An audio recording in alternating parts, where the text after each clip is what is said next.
Nunca se sabe si alguien va a terminar haciendo algo trágico. Fue un asesinato sin sentido. Fue frío, calculador y malvado. Es mi hermana. Tenía que ayudarla. Intentamos revisar esa casa y el piso tenía casi 1 metro de basura que debíamos atravesar. Habíamos cazumbando, cosas arrastrándose. Era increíble. Dicen que el tiempo cura las heridas, pero no. No esta. No un homicidio.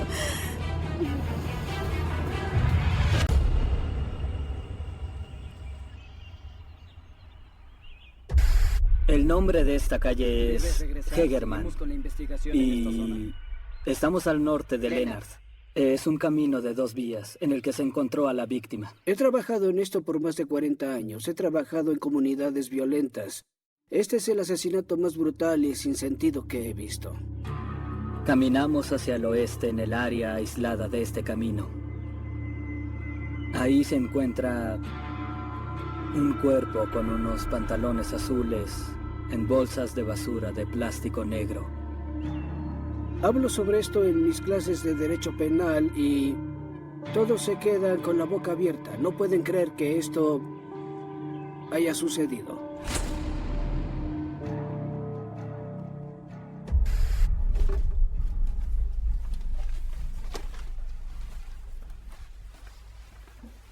Fui periodista en el Detroit Free Press durante 38 años. Los últimos 20 me especialicé en temas de bienestar infantil y justicia juvenil. Esta trágica historia comenzó a principios de la década de los 60, cuando John Berland conoció a una mujer en Vietnam mientras estaba en el ejército de los Estados Unidos. John se escapaba de la base del ejército para ir a ver a Simone, que había venido de Camboya. Ella era budista. Y cuando planeaban casarse, ella se convirtió al catolicismo para que pudieran casarse en una iglesia católica en Vietnam.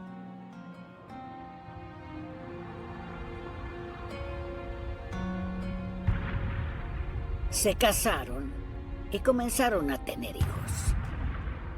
John dejó el ejército, pero se quedó en Vietnam durante unos años, hasta 1971, cuando las condiciones se volvieron intolerables. Regresó y trajo a Simone y a su familia a los Estados Unidos.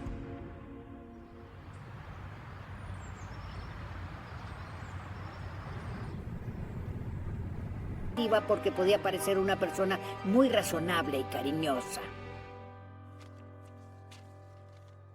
Simone me dijo que siempre presionó a sus hijos para que fueran a la universidad y que a veces peleaban y al final los hijos regresaban y decían, ah, tienes razón, mamá.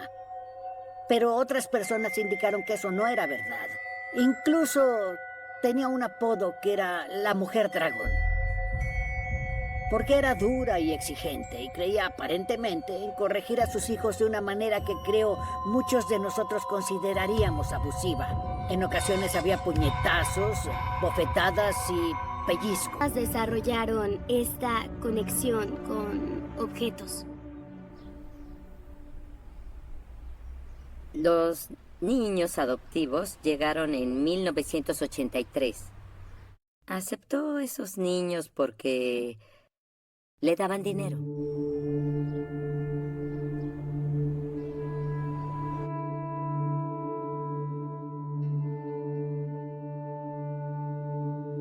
En ese momento, Josephine tenía un embarazo de 5 meses. Y eso les molestó. Su novio estaba presente, pero no vivía con la familia. Jacqueline aparentemente no hacía mucha limpieza. Por lo que sé, la casa estaba extraordinariamente limpia.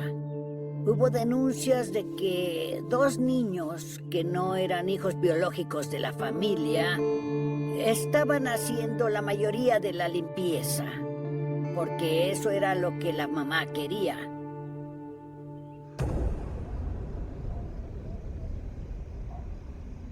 Esto es parte de una narrativa confidencial de servicios de protección infantil. ¿Les parece si le doy lectura? Sí, por favor. Hubo un reporte de que durante el verano Simone había empujado el rostro de Quan a un tazón porque estaba comiendo muy lento. Y terminó cortándose la frente y también el dedo porque se cayó mientras cargaba el tazón. La mamá le dijo al personal médico que se había caído.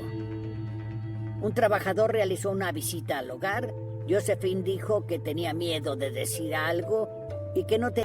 Te das cuenta de cosas mucho más rápido y piensas en ellos aún más. En más de 30 años como reportero, cubrí innumerables asesinatos y casos trágicos de niños y adultos, algunas cosas realmente despreciables. Pero no recuerdo un caso que fuera más trágico que este, innecesario e incluso malvado.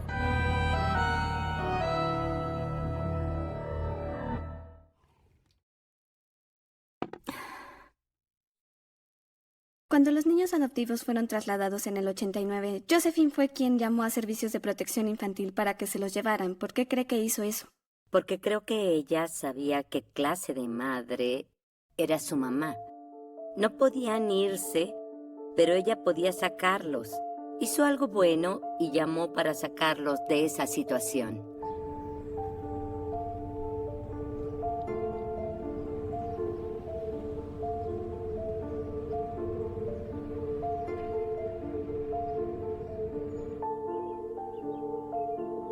Los hijos de Josephine tenían el mismo padre. Ella era muy amable y generosa. Amaba mucho a sus hijos. Estaba muy decidida a no ser como sus padres y abusar físicamente de sus hijos. Josephine tenía poco más de 20 años cuando sus padres le entregaron la casa en Romeo para ella y sus hijos. Y luego los padres compraron una casa en Sterling Heights, cerca de sus hijos. Su hermana Jacqueline se quedó en la casa con su hermana Josephine y sus 2 niños, porque todavía estaba en la escuela y quería graduarse con sus compañeros de clase en aproximadamente un año. Cuando John y Simone se mudaron de Romeo, la casa estaba impecable. Y luego, con el tiempo, había cosas por todas partes. Comida, platos sucios. Era perezosa, no quería encargarse de nada.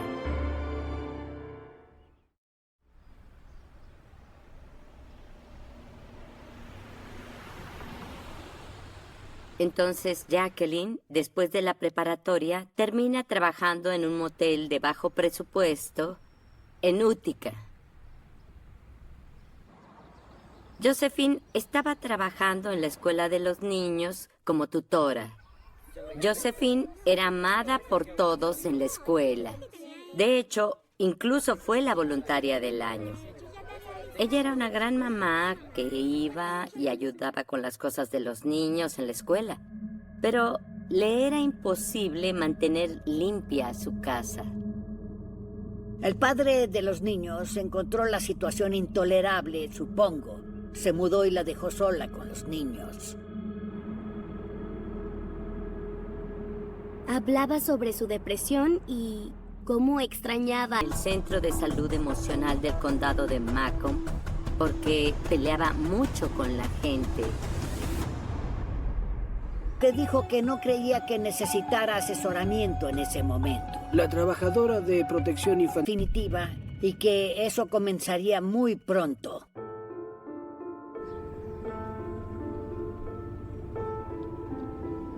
Pero luego, cuando Lisa Podman realizó otra visita a la casa, intentó entrar al lugar, pero no había nadie. Y vio que el porche de la casa estaba lleno de basura. Había cajas y ropa por todos lados. Desde la ventana, la trabajadora observó que la mesa de la cocina estaba llena de comida, vasos, platos y papel. El cuarto trasero estaba extremadamente sucio y todavía tenía varias bolsas de basura en el piso. No entendía por qué no limpiaban su casa. He estado haciendo esto durante mucho tiempo y he estado en muchos lugares donde había niños. Este es el peor en el que he estado. No había un solo centímetro cuadrado de la casa que no tuviera cosas, ya fuera el piso, la alfombra, el piso de la cocina, ni un centímetro cuadrado donde se podía pisar sin tocar cosas que no pertenecían allí. Lisa Putman retiró a los niños por orden judicial y tuvo que colocarlos como lo hacen con cualquier niño que retiran de su hogar. Y los abuelos se llevaron a los niños. Tal vez ese no fue el enfoque correcto cuando lo piensas en retrospectiva, pero nadie pensó que terminaría en homicidio.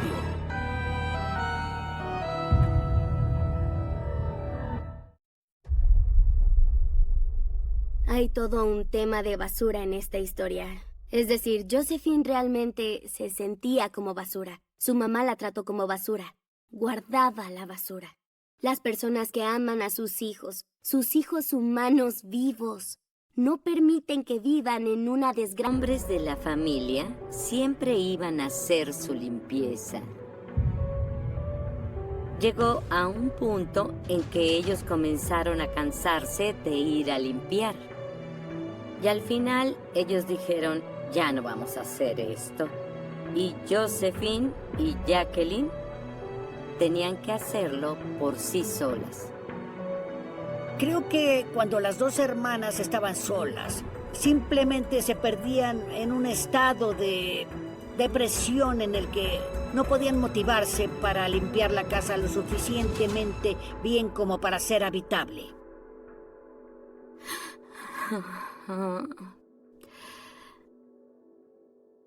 Esto es lamentable. ¿Qué es eso? Esta es de la cocina. Ni siquiera puedes caminar en ese piso. No puedo imaginar vivir así. Había cosas por todos lados. Excremento de perro en el suelo. Montones de ropa sucia.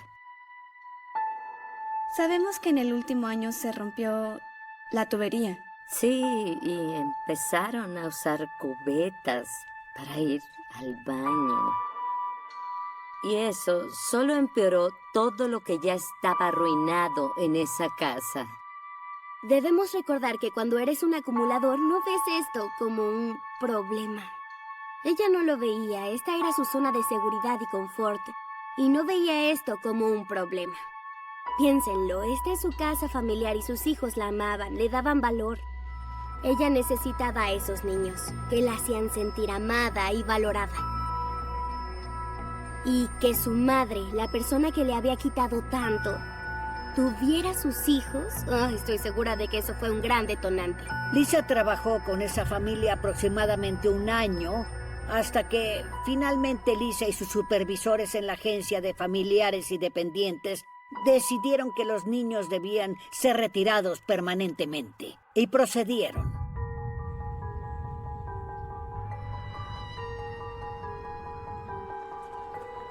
Trabajé para el departamento de policía del condado de Macomb hasta hace un par de años. Hace 2 años me retiré, pero yo era el oficial a cargo de esta investigación. Aproximadamente a las 5:30 de la mañana del 21 de mayo de 1998, se presentó una demanda en el departamento de policía del condado de Shelby por persona desaparecida. Cuando llegan casos como ese, ¿cuáles son las teorías iniciales? ¿Posibles accidentes, secuestros o...? Hay varias explicaciones posibles y todos... Bueno, esperamos que haya una explicación razonable en lugar de una terrible, como resultó en este caso. Cualquiera que haga este tipo de trabajo durante varios años tiene casos que te han afectado de una forma u otra. Algunos de los detalles se desvanecen, pero la tragedia nunca se disipa. El Departamento de Policía del Condado Shelby tomó la demanda de persona desaparecida aproximadamente a las 5:30 de la mañana. Un detective reconoció el nombre de la persona desaparecida. Era una trabajadora de servicios de protección infantil. Se llamaba Lisa... Que fue increíble. Y poco después recibí esa llamada telefónica y la buscamos.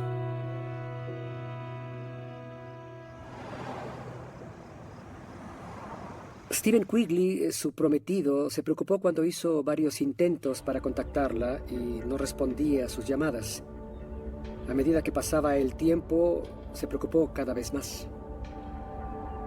Recibimos una llamada a las 5 de la mañana de que Lisa no llegó a casa en toda la noche. Fuimos a su apartamento de inmediato, es decir, nos levantamos, nos vestimos y fuimos allí. Sus intentos de localizarla continuaron hasta la madrugada. Vinieron al departamento de policía del condado de Shelby para informar que estaba desaparecida. Solo esperamos y rezamos para que estuviera bien, donde sea que estuviera bien. El departamento de policía del condado de Shelby comenzó una investigación. Su agenda de citas fue consultada y descubrieron que su última cita conocida del día fue a las 2 de la tarde del día 20. Investigamos el entorno entre el apartamento de Lisa Potman y la última ubicación conocida para ver si alguien podía encontrar su auto. El hecho de que era una persona responsable y de que estuviera desaparecida y no hubiera explicación para eso, las cosas comienzan a sumarse y sabemos que es algo muy urgente en primer lugar y en segundo lugar que tal vez haya un crimen involucrado. Y luego ubicaron su automóvil en el centro comercial en la esquina de la 26 y Van Dyke. Eso pasó como a las 3 de la tarde del día 21 y se descubrió que parecía que estaba estacionado apresuradamente. Las puertas estaban cerradas y sus pertenencias estaban allí, llaves adentro. Era como si alguien la hubiera detenido ahí. El contenido del bolso estaba regado. Fue otra pista de que esto estaba relacionado a un crimen. Vimos esto por lo que era. No era una persona desaparecida voluntariamente. Era algo involuntario.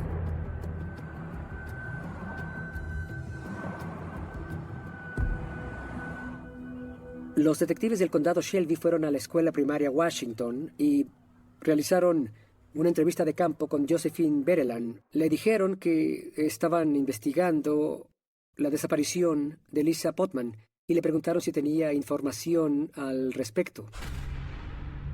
Josephine les dijo que Lisa estuvo en su casa, que tenían una visita de rutina. Tuvo la conversación con las hermanas y les dijo lo que tenían que hacer para arreglar la condición del hogar para que pudieran recuperar a los niños. Los detectives le preguntaron si había alguien más presente durante esta conversación y dijo que su hermana.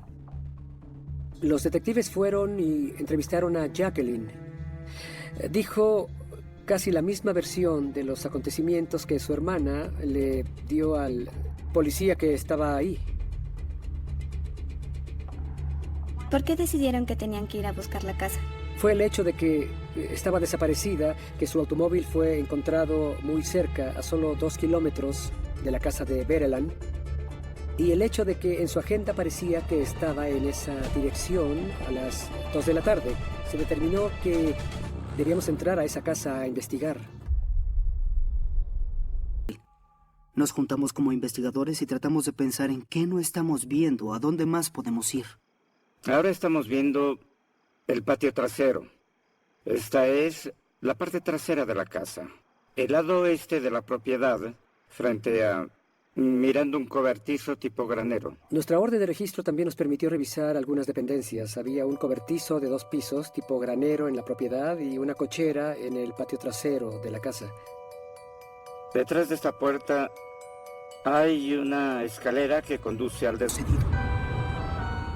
Y esa fue la pista. Así que entramos ahí. Esta fue la cocina. Y simplemente no podía comprender que preparaban comidas y los niños comían en este ambiente. Espantoso. Una vez que se encontró la bolsa, supimos que algo malo había sucedido. Se realizó una llamada telefónica a la casa de los padres de Josephine en Sterling Heights, Michigan. Y la trajo su padre. Le leímos sus derechos y la detuvimos. Jacqueline estaba trabajando como camarera en un motel local y un par de policías fueron enviados a recogerla. Jacqueline fue recogida, la llevaron del hotel al departamento del sheriff y la entrevistamos. Veamos si podemos ayudarla un poco y usted puede ayudarnos. Nos preocupa esta mujer y Sabemos que estuvo allí y ese fue el último lugar donde estuvo. Y queremos tratar de averiguar qué le sucedió. ¿Puede decirnos qué le pasó? Empezó el lunes. Se suponía que debía ir a la casa a su visita en la mañana. Hablar... ¡Martillo! Y ella cayó al suelo. Estaba... en todas partes. ¿Qué? ¿Qué había en todas partes? Estaba sobre mí. Jacqueline expresó que su hermana le dijo que la sostuviera y ella explicó que se colocó detrás de la señorita Potman y colocó sus brazos alrededor de su pecho para contenerla. ¿Qué parte de su cuerpo tocó? La parte superior de su pecho y su cabeza estaba sangrando sobre mí. Había mucha sangre. No se suponía. ¿Para la Lo lengua? compramos de regreso a casa de mi mamá. ¿Dónde compraron el arete? En Magic Touch. Magic Touch. ¿Quién usa ese arete? Yo. Y luego volvieron a la casa. No murió por los golpes de martillo ni por las heridas de un cuchillo. Murió asfixiada por la cinta y la bolsa de plástico. ¿Y regresaron por el cuerpo? Regresamos y limpiamos. ¿Qué hicieron con la ropa? Todo estaba en la bolsa de basura. Joe la puso en alguna parte. No sé dónde la puso. Luego esencialmente pusieron su cuerpo en 2 bolsas de basura. La sacaron de la bañera. Y luego ellos se subieron a la camioneta y condujeron y tiraron el cuerpo. Josephine estaba esposada, la soltamos, la llevamos a la oficina de detectives y la entrevistamos. Acabamos de hablar detalladamente con su hermana y ella nos contó todo. Hay un par de preguntas que aún no tienen respuestas. Sé sobre la visita, que Lisa iría. Sé que hubo un desacuerdo y escuché que hubo una pelea. Sé que fue golpeada con un martillo.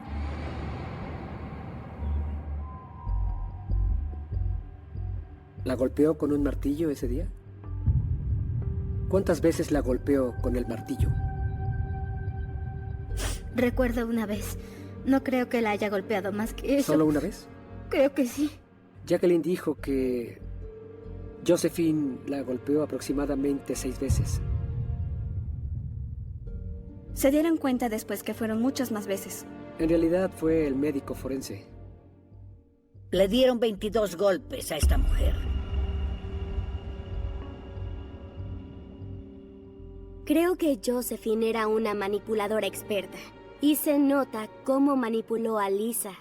Josephine no vio a Lisa como alguien que la estaba ayudando. Debido al trauma de su infancia, no pudo desarrollar ese vínculo emocional saludable con las personas. Y con algo así se crea una sociópata. Lisa está verbalizando, vine a ayudarte. ¿Y qué hace? Cubre su rostro con cinta adhesiva y que le pone sobre la cabeza una bolsa de basura. Se supone que me ayudaría. No se supone que esté muerta. Entendemos eso. No se supone que sucediera de esa manera. Sin embargo, ella está muerta. Y ahora lo que tenemos que hacer es regresarla con su familia, para que pueda ser sepultada adecuadamente en lugar de quedarse fuera en medio de un campo. Jacqueline nos dio una descripción de dónde podía estar el cuerpo, pero finalmente Josephine nos llevó allí. Comenzamos a entrar en una zona más rural, donde solo hay camino terroso. Este es un camino de 2 vías. ¿Recuerdan un camino de 2 vías que salía de uno de los principales caminos?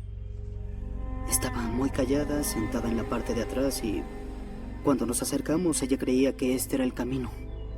Una área boscosa aislada. El sargento Michalki dejó el vehículo, caminó en ese camino. Vean que en esta área el césped está dañado. Y encontró el cuerpo de Lisa. Ubicado en el área sur del camino se encuentra un cuerpo con pantalones azules. Estaba envuelta en bolsas de basura y La botaron en el bosque. La policía nos dijo que la habían encontrado y no estaba viva. Y les dije, necesito hablar con ella. La trajeron y en una camilla. Yo solo puse mi mano sobre su cabeza, lo recuerdo, y le dije, Lisa, cariño, es mamá. Estamos aquí, te encontramos, así que todo estará bien ahora, cariño, porque ya no tienes que estar sola. Le quitaron la vida y cuando le quitaron la vida, se llevaron nuestra vida con ella.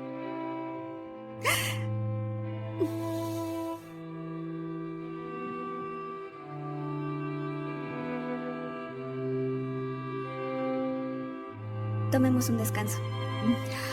Sí.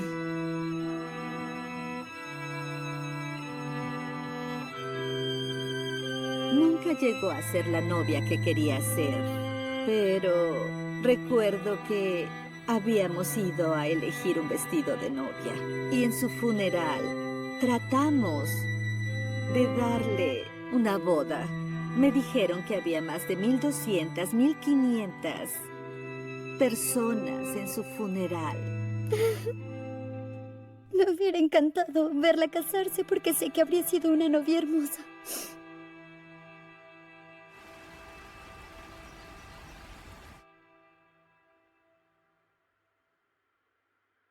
Manténgase aquí, por favor, de frente al juez. Diga su nombre, por favor. Jacqueline Berelan. Muy bien, Josephine Berelan. ¿Entiende la gravedad de los cargos en su contra? Sí. Muy bien, Josephine Berelan. ¿Hay algo que quiera decir? ¿Algún comentario que le gustaría hacer? Solo que lo siento y no quise que sucediera. Las hermanas se declararon culpables por los cargos de asesinato y secuestro en segundo grado. Cuando Josephine Berland se declaró culpable, declaró ante el tribunal lo siguiente. Cuando Lisa Podman vino, tuvimos una discusión sobre mis hijos y perdí los estribos y la golpeé con un martillo. Y después de golpearla, vi que estaba sangrando. Le tapé la boca para que no pudiera gritar. Le até los brazos y piernas para que no pudiera irse. La metí en la bañera y me fui sabiendo que lo que hice podría resultar en su muerte. Cuando regresé, ya había muerto. Horrible. Sí. Lo planearon. Fue planeado. Le llamaron y le dijeron que la casa estaba limpia. Y querían que volviera. Digo, ¿por qué harían eso? Digo, solo tenían que limpiar su casa. Y hasta hoy quiero saber por qué. No tiene sentido. Fue inútil. Era alguien tratando de ayudarlas. Josephine fue sentenciada de 50 a 75 años de prisión y Jacqueline fue sentenciada de 25 a 50 años. Diría que Fotos de nuestra niña. A través de los años, a medida que nos apagaron las luces. Y todo es oscuro. La noche en que L. Crafts desapareció, Connecticut parecía cerrado por una mano blanca. La nieve no caía como en las postales, limpia y silenciosa, sino con esa insistencia áspera que borra los caminos. Apaga los contornos de las casas y convierte cada ruido en algo lejano, amortiguado, casi irreal. En Newtown, las ventanas encendidas parecían pequeñas islas cálidas en medio de un paisaje que se iba cubriendo de hielo. Los árboles desnudos se inclinaban bajo el peso del temporal. Los neumáticos dejaban marcas breves sobre la carretera antes de que otra capa de nieve las cubriera. Y en una de aquellas casas, donde por fuera todo parecía formar parte de la normalidad ordenada de una familia de clase media acomodada, una mujer de 39 años estaba a punto de desaparecer de una manera tan absoluta que, durante un tiempo, la pregunta más inquietante no sería quién la había matado, sino cómo demostrar que estaba muerta. Se llamaba L. Crafts. Había nacido en Dinamarca.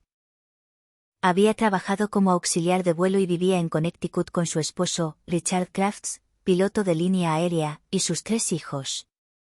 Su desaparición, ocurrida en noviembre de 1986, terminaría convertida en uno de los casos criminales más conocidos de Estados Unidos. No solo por la brutalidad que se sospechó después del homicidio, sino porque obligó a investigadores, fiscales y científicos forenses a construir una verdad a partir de rastros diminutos, cabellos, fragmentos óseos, manchas, piezas casi invisibles de una vida destruida. Años más tarde, el caso sería recordado como una de las primeras grandes demostraciones públicas de que la ciencia forense podía hablar incluso cuando ya no había un cuerpo completo que colocar ante un jurado. En Connecticut, la condena de Richard Kraft se convertiría en la primera por asesinato sin que se hubiera recuperado el cuerpo de la víctima. Un hecho que marcó la historia judicial del estado.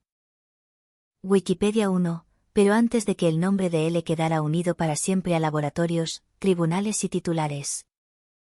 Antes de que el mundo redujera su historia a una frase estremecedora sobre una máquina. L era una mujer de carne, voz, memoria y rutina. Era alguien que regresaba de vuelos largos con el cansancio metido en los hombros. Alguien que conocía aeropuertos, hoteles, horarios partidos. Amaneceres vistos desde una ventanilla a miles de metros de altura. Había aprendido a moverse entre idiomas, sonrisas profesionales y despedidas apresuradas. En su mundo, las maletas se abrían y cerraban, los pasaportes se guardaban en bolsillos seguros. Los uniformes se colgaban con cuidado, y cada regreso a casa llevaba consigo una promesa sencilla: descansar, ver a los niños. Recuperar por unas horas la vida doméstica que el trabajo en el aire siempre interrumpía. Pero en 1986 esa casa ya no era del todo un refugio. Bajo la superficie de los muebles colocados, de los horarios familiares y de la imagen de matrimonio respetable, algo se había agrietado. Él sospechaba que Richard le era infiel. No era una sospecha vaga, de esas que nacen solo de una mirada o de un silencio. Había señales, llamadas, ausencias, gestos que no encajaban. L no era una mujer ingenua ni pasiva. Cuando las piezas empezaron a unirse, buscó ayuda. Consultó a un abogado de divorcio y recurrió a un investigador privado, Kate Mayo, quien llegó a obtener fotografías de Richard besando a otra mujer, también vinculada al mundo de la aviación. Wikipedia 1. Esa decisión de mirar de frente lo que estaba ocurriendo cambia por completo la atmósfera del caso. Porque L no desaparece como una figura borrosa atrapada por el azar. Desaparece cuando ya está intentando recuperar el control de su vida. Y eso es lo que vuelve el inicio de esta historia tan inquietante. No estamos ante una mujer que se pierde voluntariamente en un aeropuerto. Ni ante una madre que decide cortar lazos sin explicación. Ni ante una viajera cansada que prolonga una escala en algún lugar remoto. Estamos ante una mujer que ha empezado a preparar una salida, que ha pedido consejo legal. Que ha dejado huellas de su preocupación en conversaciones con personas de confianza. Una mujer que, según se conocería después, había llegado a decir que si algo le ocurría, no se debía creer que se había marchado por voluntad propia. Esa frase, repetida en la memoria de quienes la escucharon, tiene el peso de una puerta que se cierra despacio. No grita. No acusa todavía. Pero deja una sombra. La última vez que sus amigos la vieron, L venía de un vuelo largo desde Frankfurt, Alemania Occidental. Era el 18 de noviembre de 1986. El cansancio de los vuelos transatlánticos tiene una textura particular. La piel seca por el aire de cabina, la mente suspendida entre usos horarios. El cuerpo pidiendo cama mientras afuera el día sigue su curso como si nada. Aquella noche, unos amigos la dejaron en la casa familiar de Newtown.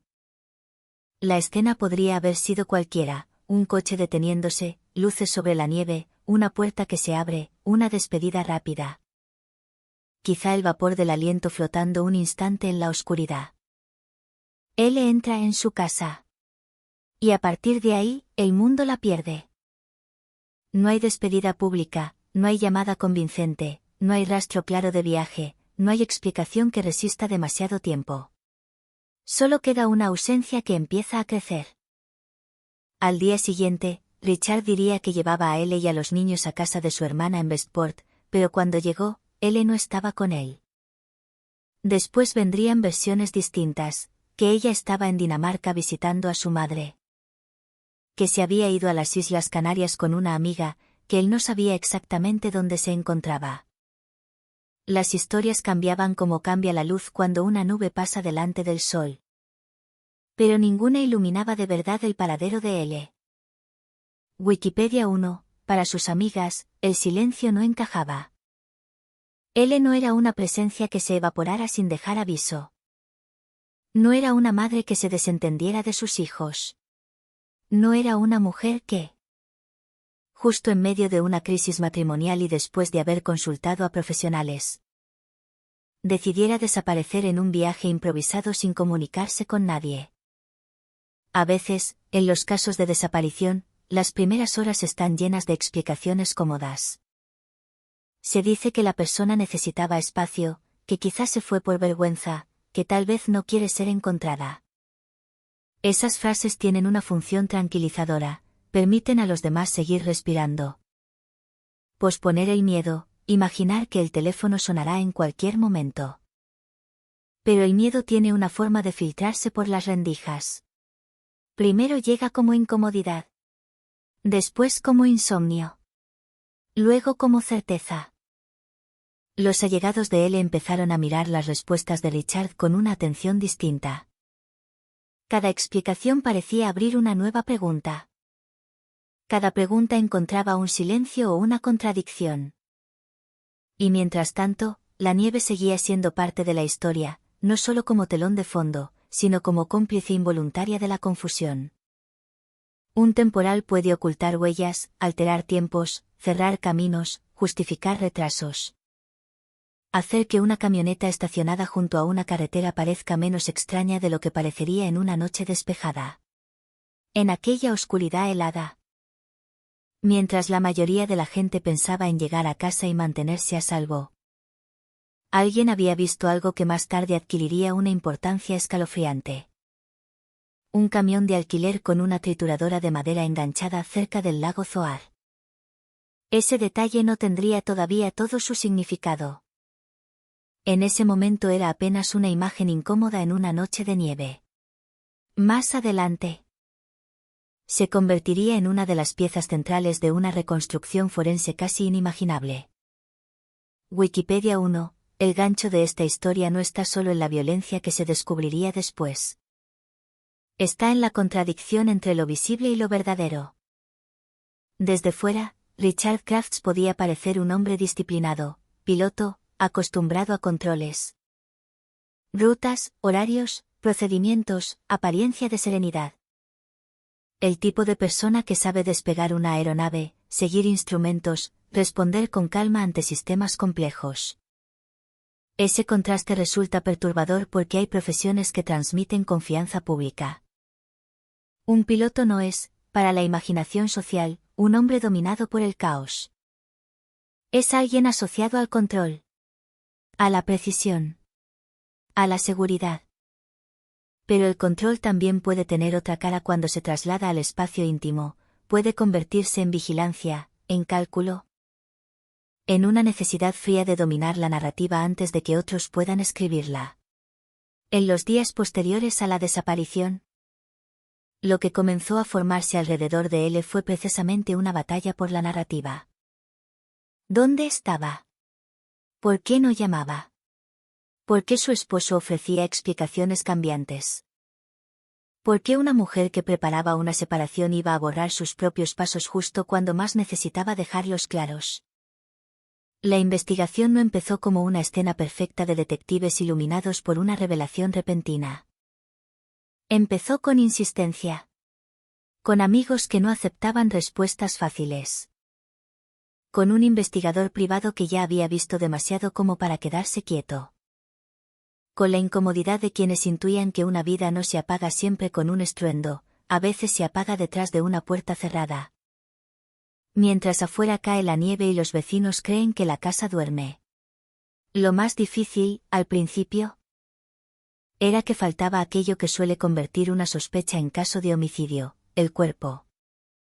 Sin cuerpo, la ley se vuelve prudente, a veces desesperadamente prudente. Una desaparición puede tener muchas explicaciones. Un adulto puede marcharse. Una esposa puede huir de un matrimonio. Una madre, aunque resulte doloroso imaginarlo, puede abandonar su hogar. La defensa de la duda siempre encuentra un hueco por donde entrar. Y por eso el caso de Ellie obligaría a los investigadores a hacer algo extraordinario, no buscar solamente un cadáver, sino reconstruir una muerte a partir de lo que el asesino creyó que había reducido a nada. Esa es la ironía oscura que atraviesa este crimen. La violencia posterior al homicidio, destinada a borrar, terminó creando una nube de evidencias.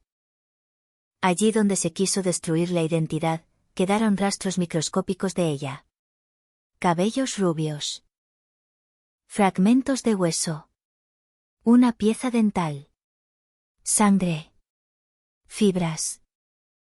Objetos comprados o alquilados en fechas imposibles de justificar.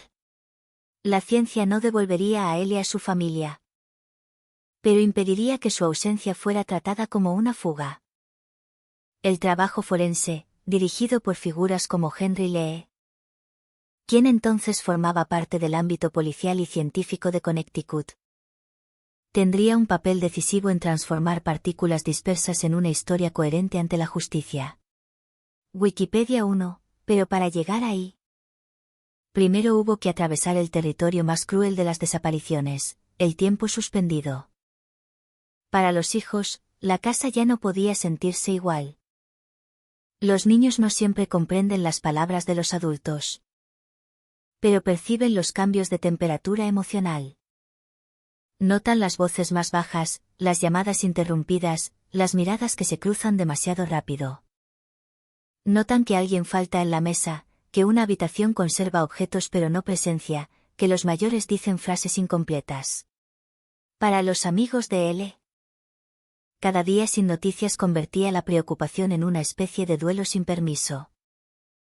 No había funeral, no había tumba, no había confirmación oficial. Solo rumores, sospechas y una pregunta que regresaba una y otra vez: ¿dónde está Ellie? Esa pregunta es el verdadero inicio del caso. No la máquina. No el juicio. No el titular que años más tarde haría que mucha gente recordara la historia por su elemento más macabro. La pregunta: ¿dónde está Ellie? En esa pregunta caben su madre en Dinamarca, sus hijos en Connecticut, sus compañeros de vuelo, sus amigas, todas las personas que sabían que ella no habría dejado el mundo así, sin una palabra. Y también cabe algo más amplio, el temor de que una mujer pueda advertir el peligro, pedir ayuda, preparar una separación y aún así no ser escuchada a tiempo. El asesinato de Ellie Craft se convertiría en un caso célebre porque la investigación desafió los límites de lo que podía probarse. Pero su fuerza emocional nace de algo más sencillo y más devastador. Una mujer que quería salir de una vida que se estaba cerrando sobre ella. Y una noche de nieve en la que esa salida fue reemplazada por silencio. En las historias de crimen real, a menudo el gancho se construye alrededor del horror. Aquí el horror existe, y no debe maquillarse. Pero tampoco debe devorar a la víctima. Ellie no fue solo el centro de una investigación pionera. No fue solo una ausencia legalmente convertida en homicidio. No fue solo el nombre unido a un caso de ocultamiento con maquinaria. Fue una persona que tomó decisiones, que amó a sus hijos, que trabajó, que sospechó, que buscó pruebas, que imaginó quizá una vida distinta al otro lado del divorcio. Por eso, antes de entrar en los detalles de la investigación, antes de seguir las compras, los rastros, el lago, las herramientas y las partículas que hablaron desde el hielo, hay que detenerse en esta imagen inicial. Una mujer regresa a casa después de cruzar el océano. Entra en una vivienda iluminada mientras la nieve empieza a cubrir Connecticut. Y desaparece dentro de una normalidad que ya estaba rota por dentro. Nadie lo sabe todavía, pero esa puerta que se cierra no es solo el final de una jornada. Es el comienzo de una de las investigaciones forenses más impactantes del siglo XX estadounidense. Una investigación que demostraría que incluso cuando un asesino intenta reducir una vida a fragmentos, la verdad puede quedar adherida a lo más pequeño, esperando a que alguien tenga la paciencia, la ciencia y la obstinación necesarias para escucharla. Connecticut en 1986 tenía una quietud engañosa, de esas que parecen hechas para tranquilizar a quien mira desde fuera. No era el escenario oscuro de callejones húmedos ni de barrios vencidos por la violencia visible. Era un territorio de casas separadas por jardines, carreteras bordeadas de árboles, garajes cerrados, buzones con apellidos familiares y ventanas que, al anochecer, se iluminaban como promesas de orden. Newtown, en el condado de Fairfield, pertenecía a ese paisaje del noreste estadounidense donde el invierno no llega de golpe, sino como una presencia que se instala poco a poco en la madera de las casas, en las ramas desnudas, en el aliento de quienes salen temprano hacia el trabajo. La vida allí podía parecer previsible, niños que iban a la escuela, padres que viajaban a la ciudad o al aeropuerto, vecinos que se saludaban sin invadir demasiado, familias que guardaban sus conflictos detrás de cortinas limpias. Pero esa clase de tranquilidad, cuando se mira de cerca, no siempre es paz.